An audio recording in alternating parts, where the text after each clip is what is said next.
दिल्ली धर्म महाचक्र नवंबर सन 1978। पूज्य बाबा को जब पहली बार पटना से गिरफ्तार करके जेल ले जाया जा रहा था, तब एक सीबीआई पदाधिकारी ने बड़े गर्व से उन्हें कहा था, बाबा, अब आप गिरफ्तार कर लिए गए, अब आपका संगठन नष्ट हो जाएगा। बाबा ने बड़े ही सहज एवं सरल भाव से उक्त पदाधिकारी को जवाब दिया, मैं जब जेल से बाहर आऊँगा तो इससे 16 गुना अधिक शक्तिशाली संस्था बना लूँगा। परम गुरु की बातें अक्षरशः सत्य हुई। पूज्य बाबा 2 अगस्त सन 1978 को बांकीपुर केंद्रीय कारा से रिहा होकर बाहर आए। बाहर निकलने पर हजारों हजार भक्तों ने उनका भव्य स्वागत किया। बाहर निकलकर वे अपने भक्तों को अपने दर्शन एवं शारीरिक सानिध्य से निहाल करने लगे। परम गुरु ने आनंद मार्ग संस्था को तीव्र गति से आगे बढ़ाने एवं भक्तों को अपने दर्शन से निहाल किया एवं उन्हें प्रेरित करने के लिए सन 1978 के अंत में भारत के 4 महानगरों क्रमशः दिल्ली, मुंबई, मद्रास एवं कलकत्ता में धर्म महाचक्रों को संबोधित किया। मैं उन दिनों इलाहाबाद रीजनल सेक्रेटरी के पद पर कार्यरत था। मुझे अचानक खबर मिली कि अमुक तिथि को दिल्ली में धर्म महाचक्र होगा तथा आपको अपने रीजन के समस्त कार्यकर्ताओं के साथ उपस्थित होना होगा। हम लोग यह शुभ समाचार पाकर आनंद से उछल पड़े तथा परम गुरु का स्वागत एवं दर्शन करने के लिए निर्दिष्ट तिथि में उपस्थित हो गए। धर्म महाचक्र हेतु दिल्ली पहुंचने के कुछ देर बाद ही पूज्य बाबा ने मुझे अपने कमरे में खुशखबरी सुनाने के लिए बुलाया। मैं उन्हें साष्टांग प्रणाम करके अपने रीजन की अच्छी अच्छी खबरें सुनाते हुए उनकी चरण सेवा करने लगा।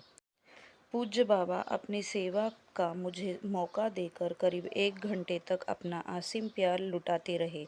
मैं उनके प्रेम से अभिभूत हो गया। बाबा बोले, तुम जानते हो, मैं तुम्हें बेहद प्यार करता हूँ। मैंने उत्तर दिया, हाँ बाबा। फिर बाबा बोले, देखो जी, जिन्हें मैं बेहद प्यार करता हूँ उन्हें माध्यम बनाकर उनसे बड़ा काम भी लेता हूँ। मैं चुप रहा। तब कुछ क्षण बाद बाबा स्वयं बोले, मैं बहुत दिनों तक जेल में रहा, इसलिए संस्था के बहुत से सन्यासी कार्यकर्ताओं में शिथिलता आ गई है। मैं तुम्हें अपना माध्यम बनाकर उन सब कार्यकर्ताओं की थोड़ी मरम्मत करूँगा। तुम घबराओगे तो नहीं? मैंने कहा, नहीं बाबा। फिर बाबा ने मुझे आशीर्वाद देकर कमरे के बाहर भेज दिया।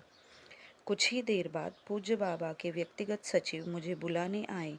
मैंने उनके कमरे में प्रवेश किया। मेरे पहुंचते ही पूज्य बाबा मेरठ, बरेली एवं झांसी विद्यालय की प्रगति एवं वहां की डायसिस सचिव के कार्य से अप्रसन्न होकर मुझे डांटने फटकारने लगे। मेरठ डायसिस के सचिव वही पास में ही थे। मैंने उन्हें अंदर बुलवा लिया। बाबा उनके कार्य से नाखुश होकर उनको पीटने लगे तथा आरएस के रूप में उनके तात्कालिक इंचार्ज होने के कारण मुझे भी दंड देने लगे। बाबा की भीषण मार एवं दंड देने की बात से पूरे कार्यकर्ताओं के बीच खलबली मच गई। सभी लोग भयाक्रांत हो गए तथा बाबा को खुश करने के विषय में सोचने लगे। उसी दिन शाम एवं दूसरे दिन सुबह को बाबा ने सभी कार्यकर्ताओं को आरडीएस के लिए बुलाया तथा मेरे रीजन के कार्यों से असंतुष्ट होकर वे सभी कार्यकर्ताओं के सामने मुझे कड़ा दंड देने लगे। उपस्थित सभी कार्यकर्ताओं को सुनाकर बोलने लगे कि तुम लोगों के निकम्मेपन एवं कार्य न करने के कारण मुझे तुम्हारे आरएस को दंड देने के लिए बद्ध होना पड़ रहा है। सभी कार्यकर्ता एक स्वर में चिल्ला उठे, बाबा हमारे आरएस को न मारे, इनका कोई दोष नहीं है। हम सब लोग अब खूब काम करेंगे। हमारे अपराध एवं निकम्मेपन के लिए आप हमें दंड दें। उन लोगों की बात सुनकर परम गुरु बाबा ने मुझे दंडित करना छोड़ दिया तथा एक एक कार्यकर्ता को बुलाकर छड़ी से पीटकर दंडित करने लगे। सभी कार्यकर्ताओं में इसका बहुत अच्छा प्रभाव पड़ा। सभी लोगों ने अपने अपने क्षेत्र में मिशन के काम को आगे बढ़ाने का संकल्प लिया।